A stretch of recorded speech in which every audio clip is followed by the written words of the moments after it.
Evening or morning, depending where you are, whatever it is. I hope you're having a good day. Just a little video today, short video today. I want to show you a clip that I found on my laptop. And my laptop's about 15 years old and the clip is probably another 10 years older than that. And I've just rediscovered it this week and watched it. I was like, oh, what's this? And it's a little clip from a comedy show. It's probably less than a minute. And it really made me quite emotional when I saw it, even though it's a comedy skit. A comedy's got the power to do that, of course. Obviously, it's Armistice Day this weekend. And in the build-up, all the poppies every year, it always reminds me of being a kid. The first time I saw the Blackadder, the final episode, when they go over the top.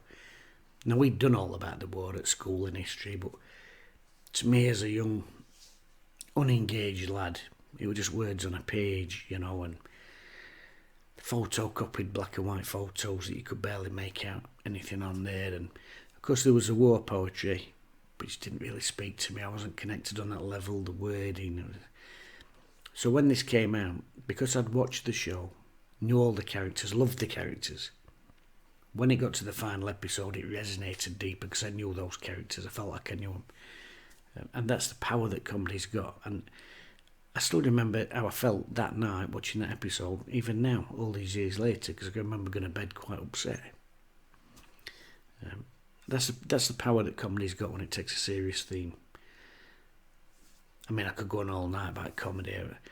The Royal Family, fantastic writing, and you've got that lovely relationship, sparky relationship between Norma and Jim, the mother-in-law, the battling, and but in the episodes where it's clear that Nan's going to die, there's some beautiful scenes there with Jim and Norma. Liz Smith, fantastic actress.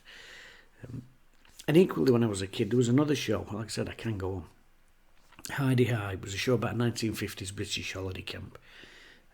Some great dialogue in there. You got the snarky couple, the professional dance couple who hated each other. You got the drunk punching Judy man who hated kids. Because one of the main themes, you got a cleaner who was aspiring all the way through to become a yellowcoat. And the final episode of that, again, the characters.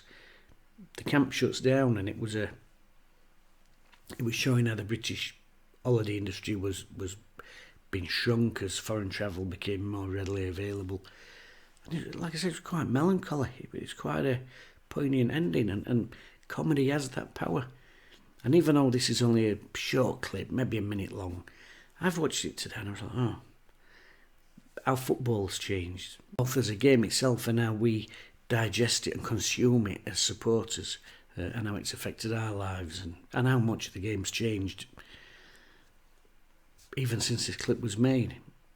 Anyway, some of you will have never seen it before. Some of you will have seen it before and be like, oh God, yeah. Anyway, I just want you to have a watch of it and let me know what you think.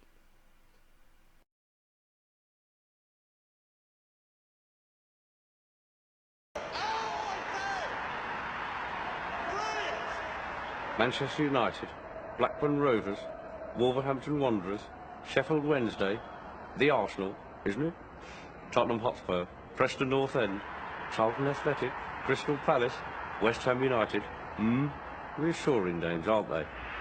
When you're listening in some far-flung corner of the globe to the World Service of a Saturday afternoon, crackly reception, interference, cosy, marvellous. Oh, results, 4:45, grandstand, isn't it? Highlights on Match of the Day. Dot, dot, dot, dot, dot, dot, dot, dot, dot. Somehow comforting, isn't it? Legendary names. Tony Gubber. Fathers and sons on the terraces. Cheesy peas at half-time. Pipe for Dad. Mum's at home making the tea. Oh, everything's all right with the world, isn't it?